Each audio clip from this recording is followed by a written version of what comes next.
Hi అండి, welcome to my channel. ఇక్కడ జేడన్ని school నుంచి పిక్ చేసుకోవడానికి వచ్చాను.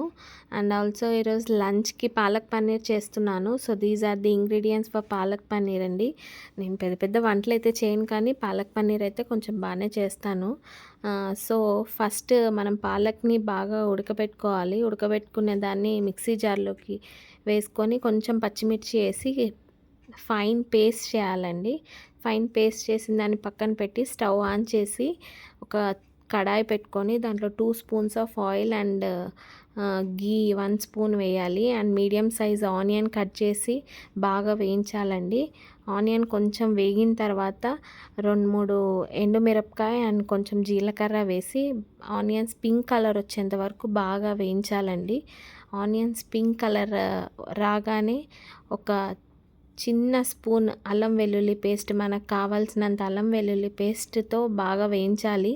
అల్లం వెల్లుల్లి పేస్ట్ కొంచెం పచ్చివాసన పోయేంత వరకు మనం వేయించితే చాలు.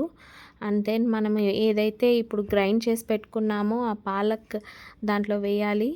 కడాయిలో వేసి పాలక్ పచ్చివాసన పోయేంత వరకు ఒక 2-3 మినిట్స్ బాగా స్టవ్ మీద ఉంచాలి. ఒక 2-3 మినిట్స్ మీడియం ఫ్లేమ్లో. చూసారా ఎట్లా ఆయిల్ పైకి వచ్చిందో. అండ్ ఇందులో కసూరి మేతి వేయాలండి. కసూరి మేతి వేస్తే ఫ్లేవర్ బాగా వస్తుంది.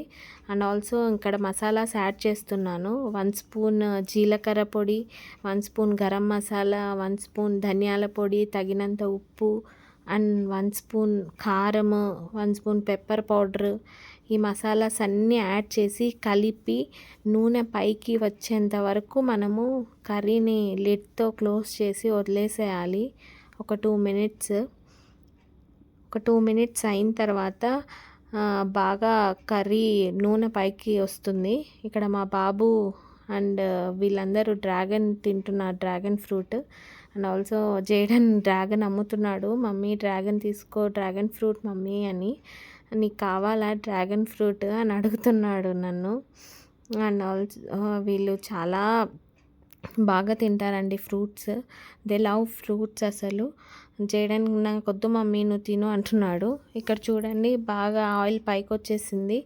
అండ్ ఒక స్లైస్ ఆఫ్ బటర్ వేసి మళ్ళీ కలిపి అండ్ ఆల్సో 1 స్పూన్ ఆఫ్ గీ వేసాను టేస్ట్ ఎన్హాన్స్ కావడానికి. సో దట్ పాలక్ టేస్ట్ బాగా వస్తుంది. సో ఇక్కడ గీ వేసిన తర్వాత మనం ఏదైతే పన్నీర్ క్యూబ్స్గా కట్ చేసుకొని ఆ పన్నీర్ ఇందులో వేసేయాలి. నేను హెరిటేజ్ పన్నీర్ వాడానండి. ఇది చాలా సాఫ్ట్గా బాగుంటుంది. సో నేను ఈ పన్నీర్ అంతా వేసేసి సైడ్ నుంచి అట్లా కలుపుతున్నాను. పన్నీర్ వేసాక ఒక 2 మినిట్స్ పడుతుంది ఇట్లా ఆయిల్ అంతా పైకి వచ్చేంత వరకు. తర్వాత లాస్ట్ బట్ నాట్ లీస్ట్ ఒక కొంచెం క్రీమ్ వేసాను, ఫ్రెష్ క్రీమ్. అంతే అండి. ఒక 2 మినిట్స్ పెట్టి వదిలేసి ఆఫ్ చేసేయండి. ఇక్కడ పాలక్ పన్నీర్ రెడీ అయిపోయింది. సర్వింగ్ బౌల్లోకి షిఫ్ట్ చేశాను. Now it's time for tasting అనమాట. హాయ్ ఫ్రెండ్స్, తను ఎప్పుడు పాలక్ పన్నీర్ చేస్తుంది, కానీ ఇప్పుడు మనకు పాలక్ పన్నీర్ చాలా టేస్టీగా ఉంది. ఈరోజు చేసిన పాలక్ పన్నీర్ చాలా టేస్టీగా ఉంది. మీరు కూడా ట్రై చేయండి ఫ్రెండ్స్. మీరు ట్రై చేసి ఆ చపాతీ, ఆ పాలక్ పన్నీర్ ఆనియన్స్తో ట్రై చేయండి ఈసారి. Please share, subscribe and like our channel. Thank you.